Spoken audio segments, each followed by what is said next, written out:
నమస్తే. ఇన్నాళ్ళు నన్ను సపోర్ట్ చేస్తూ, ఎంకరేజ్ చేస్తూ మీ ప్రేమని నాకు అందిస్తున్న ప్రతి ఒక్కరికి కృతజ్ఞతలు. అలాగే ఈ వీడియో కూడా ఖచ్చితంగా మీకు ఉపయోగపడుతుంది. లైక్, షేర్ అండ్ సబ్స్క్రైబ్ చేసి మీ సపోర్ట్‌ని నాకు అందించండి. అలాగే ఈ వీడియో పట్ల మీకున్న అభిప్రాయాన్ని కామెంట్ సెక్షన్‌లో కామెంట్ చేసి తెలియజేయండి. ఇప్పుడు వీడియోని చూద్దాం. నమస్తే, వెల్కమ్ టు అవర్ ఛానల్. నేను పద్మిని. ప్రస్తుతంతో పాటు ప్రముఖ ఆధ్యాత్మికవేత్త, ప్రముఖ న్యూమరాలజిస్ట్ లక్ష్మీ నరసింహస్వామి ఉపాసకురాలు శ్రీమతి స్రవంతి గారు మనతో పాటు ఉన్నారు. మాట్లాడతారు. నమస్తే అక్క. నమస్తే పద్మిని. అక్క, ముందుగా మీకు శ్రీరామనవమి శుభాకాంక్షలు అక్క. చాలా ధన్యవాదాలు. నీకు కూడా శ్రీరామనవమి శుభాకాంక్షలు. Thank you so very much అక్క. చాలా చాలా అద్భుతంగా మనం జరుపుకోవాలి. కొన్ని వందల ఏళ్ల నాటి కళ సాకారం అయినటువంటి ఫస్ట్ శ్రీరామనవమి కాబట్టి, స్వామి తన స్వస్థలానికి వచ్చినటువంటి శ్రీరామనవమి కాబట్టి ఖచ్చితంగా అక్కడ అయోధ్యలో ఎలా అయితే జరుగుతుందో యావత్ భారతదేశంలో ఖచ్చితంగా అంగరంగ వైభవంగా జరుగుతాయి ఉత్సవాలు. భారతదేశం ఏమిటి, ప్రపంచంలో ఎక్కడ రామ భక్తులు ఉంటే అక్కడ ఎవరు యోగ్యులో వాళ్ళు ఖచ్చితంగా జరుపుకుంటారు ఈ శ్రీరామనవమి. అయితే ఈ నవమిని అసలు ఎలా జరుపుకోవాలి తెలిసినప్పటికీ ఇంకేమైనా నిగూఢంగా ఉన్నటువంటివి వస్తూనే ఉంటాయి బయటికి. ఇలా జరుపుకోవాలి, ఎలా జరుపుకోవాలి అని చెప్పి. సో శ్రీరామనవమిని ఎలా జరుపుకోవచ్చు అనేది ఒక్కసారి మీ ద్వారా. మనం చక్కగా రాముల వారి కళ్యాణం అనంటే మన ఇంట్లోనే పెళ్లి అవుతుంది అన్నంత సంతోషంగా హడావిడిగా ఉంటుంది. చాలా బాగుంటుంది. ఎండ అనేది కూడా మనకేం అనిపించదు అప్పుడు. నిజంగా వెళ్ళిపోతాము అక్కడ. ఏం చిన్న టెంట్ ఏమాత్రం ఎండ ఆపుతుందో తెలియదు నాకైతే, కానీ అక్కడ తప్పకుండా కూర్చొని రాముల వారి కళ్యాణం చూస్తూ ఉంటాం. అలానే శ్రీరామచంద్రమూర్తికి ముత్యాలు సమర్పించేస్తున్నారు అని అంటే ఆహా ఓహో అని అనుకుంటా. చాలా మందిని నేను చూసాను. మాకు రాముల వారివి తలంబ్రాల అవి దొరికాయి, తలంబ్రాలు వచ్చాయి మా ఇంటికి, మా అదృష్టం తెలుసా ఒక ముత్యం కూడా వచ్చింది అందులో అని చెప్పి అసలు ఎంతో 7 వారాల నగలు వచ్చినంత ఆనందంగా చెప్పుకుంటూ ఉంటారు. కాబట్టి అలాంటి శ్రీరామనవమి ఈసారి చాలా ప్రత్యేకమైనది. నిజంగా చెప్పాలి అని అంటే శ్రీరామనవమి మనం మన జనవరి 22 చేసేసుకున్నాం అత్యద్భుతంగా.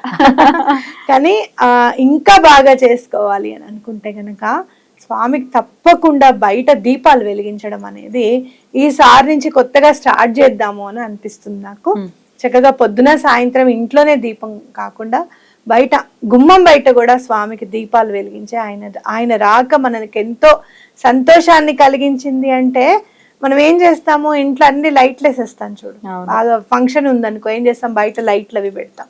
అంటే వెలుగు అనేది మన ఆనందానికి ప్రతీకగా మనం భావిస్తాం.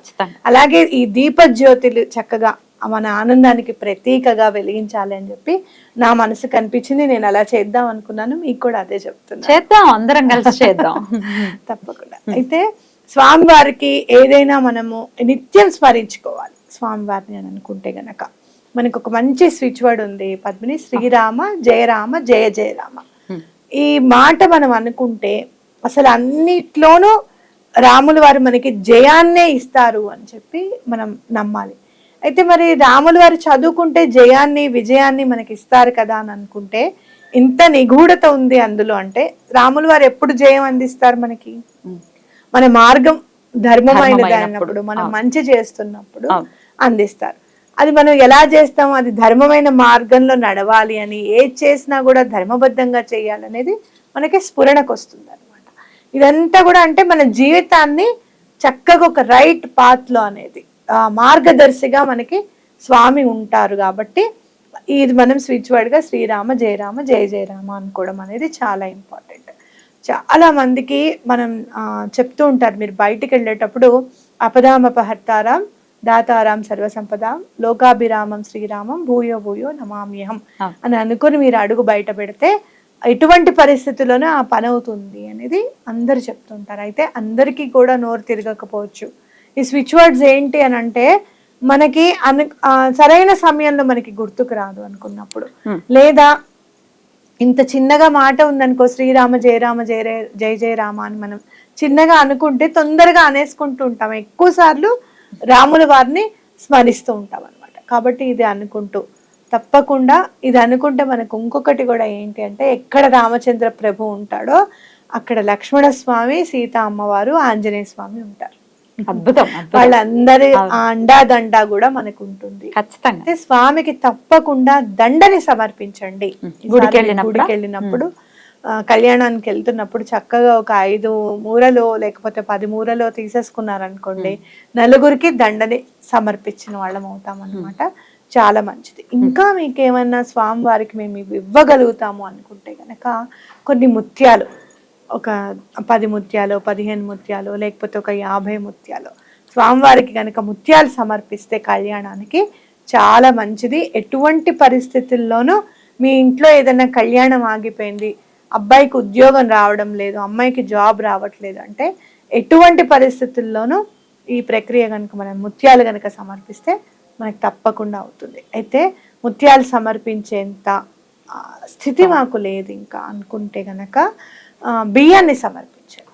బియ్యం సమర్పించి ముందు రోజే ఇవ్వాల్సి ఉంటుంది. మనము మనకి తలంబ్రాలు బియ్యంలో కలపండి స్వామి అని చెప్పి మీరు ఇస్తే తప్పకుండా కలపడం అనేది జరుగుతుంది అనమాట. లేదు అంటే గనక మీకు అన్నదానం ఏదైనా చెయ్యాలి అని అనుకుంటే కనుక గుళ్ళో అందరికీ భోజనాలు పెడతారు. ముందు రోజే ఒక 10 కిలోల బియ్యం ఇచ్చే స్వామి మాకు కొంచెం ఈసారి పిల్లలందరికీ కూడా జయం కలగాలి, ఎగ్జామ్స్లో అన్ని మంచి మార్కులు రావాలి అంటే గనక స్వామివారికి ఏదో ఒక సేవ చేసుకుంటే చాలా మంచిది అనేది నా భావన. తప్పకుండా తప్పకుండా రెమెడీగా ఏదైనా చేసుకునేది ఉందా ఆ రోజు?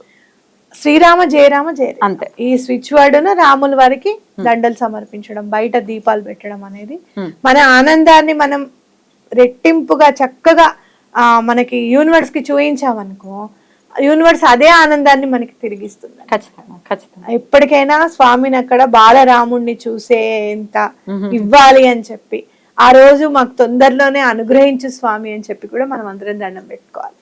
నిజంగా బాలరాముణ్ణి చూస్తే ఆహా మనం చిన్నప్పుడు రాముల వారిని ఎప్పుడూ చూడలేదు కదా, ఆ కొరత తీరిపోయింది అనమాట.